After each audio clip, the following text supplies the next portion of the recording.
Hello and welcome to the Commander's Quarters, your Magic the Gathering source that helps you command your budget. This show and episodes like this one are possible thanks to viewers like you. If you're looking for an easy way to help support this show, make sure that you like, share, and subscribe. Also, hit that bell notification icon so you don't miss any new episodes. You can also go check out our playmats and other merchandise at thecommandersquarters.com. We also have a ton of brand new t-shirt designs in stock, so make sure you check out those as well. Another easy way to support this show is with our TCG Player affiliate links. So whether you're buying a deck or individual cards, you can use this general link right here or one in the description. And the final way that you can support this show is by supporting us directly by becoming a patron. There are many benefits to being a patron, and I truly couldn't do this without all of their support. Hey everyone, Mitch coming in for the Commander's Core Studio. Welcome to the show. Good morning everyone, or whatever time of the day it is when you're watching this, wherever you're at.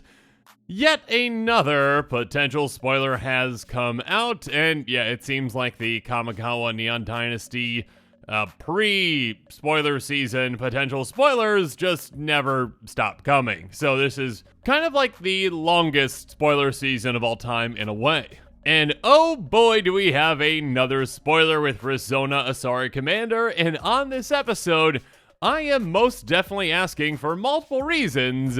This commander does what? So to find out exactly why I'm asking that question in that way, let's jump into it. After I again put up the disclaimer, with these potential spoilers, they are not confirmed to be actual cards. So again, take everything with a grain of salt and come to your own conclusions. So with that said, now let's jump into it.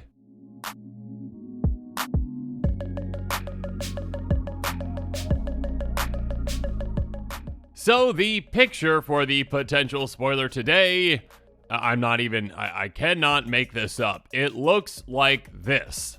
This was clearly taken with a camera from, I don't know, the 80s, it looks like, while also running across the room. This is just how this picture must have been taken to get this result. It seems like whoever took this picture must have been trolling everyone because, I mean, the thing is with these potential spoilers, right? The pictures just keep getting grainier and grainier and grainier and worse and worse and worse. And whoever took this one definitely one-upped everyone. Now, I personally still believe that this is an actual card, though, again, the picture is absolutely awful.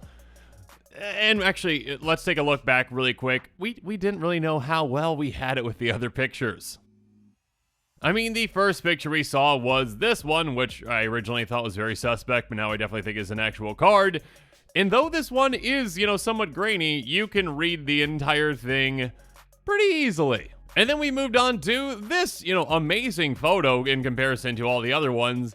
Though, again, the question is, why in the world would you just decide to take a picture of, 3 cards combined, like on top of each other, like blocking off some text and the symbol for the set, and then also not showing the other side of the card, and having part of it blurry? It's, again, interesting decisions were made with these pictures. And speaking of interesting decisions, how about this decision, where we got, 4 cards, one of which in the bottom right is very crinkled for whatever reason. Maybe their dog got to it, I don't know.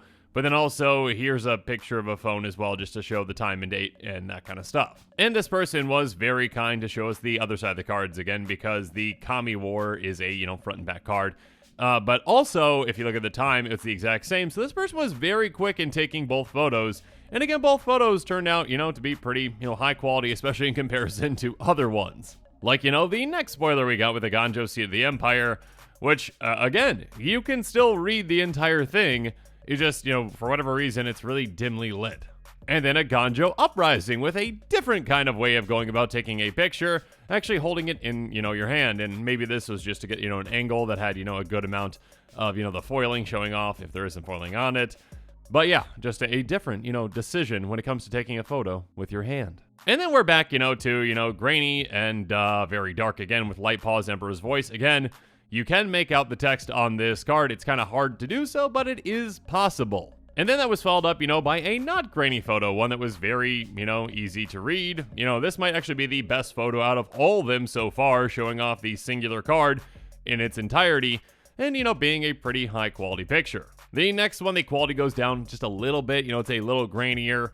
Still looks pretty good, though. Again, very easy to read the entire thing on Mukotai Soul Ripper. But then we took a turn down again, you know, to some more poor quality with Goro Goro, Disciple of Ryusai, where most of the card is pretty easy to read. I mean, that mana symbol there for, I believe it's 3 red, red. That 3 is kind of grainy, but pretty much you can, you know, read the entire card. You can't really see what the image is on it, but I mean, overall, better than some we've seen, I guess. And of course, our most recent one from yesterday with Junji the Midnight Sky. This one, again, you can pretty much read the whole thing. It's got some graininess to it, but in comparison to Risona Asari Commander, this must have been taken by, you know, a professional photographer, because again, Risona Asari Commander, what in the world is this? So I guess what I'm saying overall is this. I don't think we've ever really seen a pre-spoiler season like this, at least in a very long time that I can remember, where we keep getting essentially like every other day a new picture and potentially an even grainier and harder to read picture that just seems like everyone's trying to one-up each other with these and just making grainier and grainier photos. Yeah. Whoever took the picture of Risona Asari Commander, you win. Congratulations. You have taken the grainiest photo of this, you know, pre-spoiler season.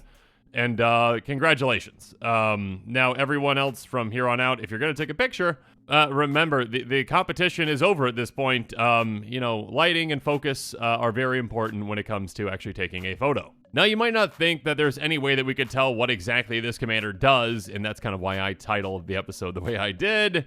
But there are some on the internet that, you know, are able to decipher some of these words and then kind of make assumptions from there. I mean, you can see words like indestructible or combat. And yeah, we can kind of see the mana cost as well. So let's go into what the best guess is out there at this point and what it seems like this commander does. And again, like I've said with all these, please take all this one especially, with a grain of salt.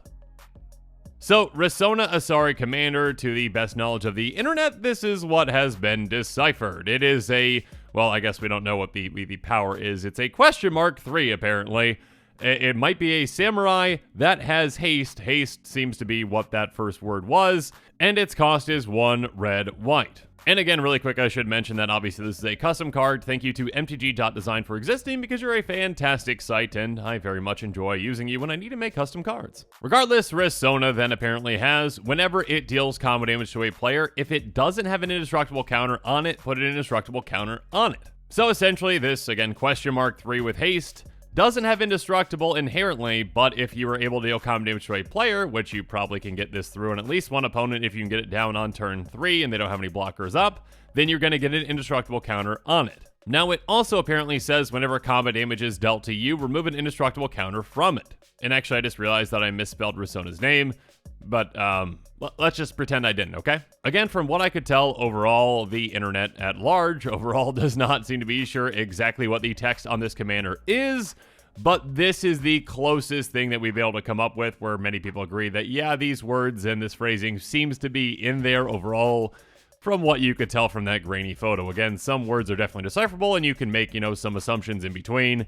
So this is probably as good as it gets until the actual image of the card comes out. So going off the assumption that this is what this card does, it is a low-to-the-ground, hasty commander that can become indestructible and hard to deal with unless you get hit. If you get hit, then it's going to lose that indestructibility. Again, the way that this is phrased, essentially, just through itself, you're only able to get 1 indestructible counter on it, and if anyone hits you with, you know, a creature, you lose that indestructible counter. Now, obviously, there are ways to get more of those counters, and we'll talk about those here in a bit. That being said, the commander that this most reminds me of is probably Zergo Helm Smasher, an aggressive commander that essentially is indestructible some of the time, and you could take advantage of the times that it is. Now, Risona is lower to the ground, being 3 mana instead of 5, and also it just, you know, doesn't have black in its mana cost, so you're only in Boros and not in Mardu, but still, it's definitely reminiscent of that commander. But much like Zergo, there are certain play patterns and certain ways you might want to build around this commander that, again, can be pretty brutal.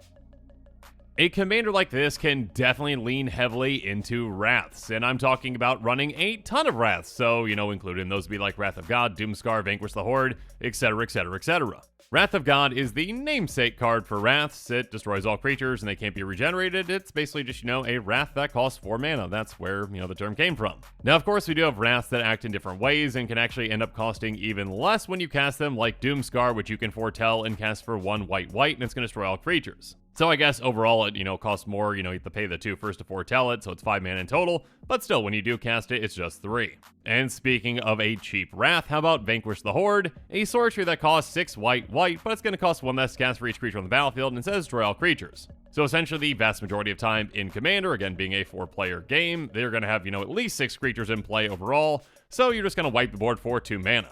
But yeah, having access to white with this commander, obviously you've got access to a ton of Wraths out there, and, if you really want to include some, red-based board wipes, some damage-based board wipes like Blasphemous Act, go for it as well. You've got access to plenty of ways to continually clear the board. I will say, however, that much like when I first built my Selenia deck a long time ago, I didn't really realize how annoying it could be to run, 15, 16 plus Wraths in a deck.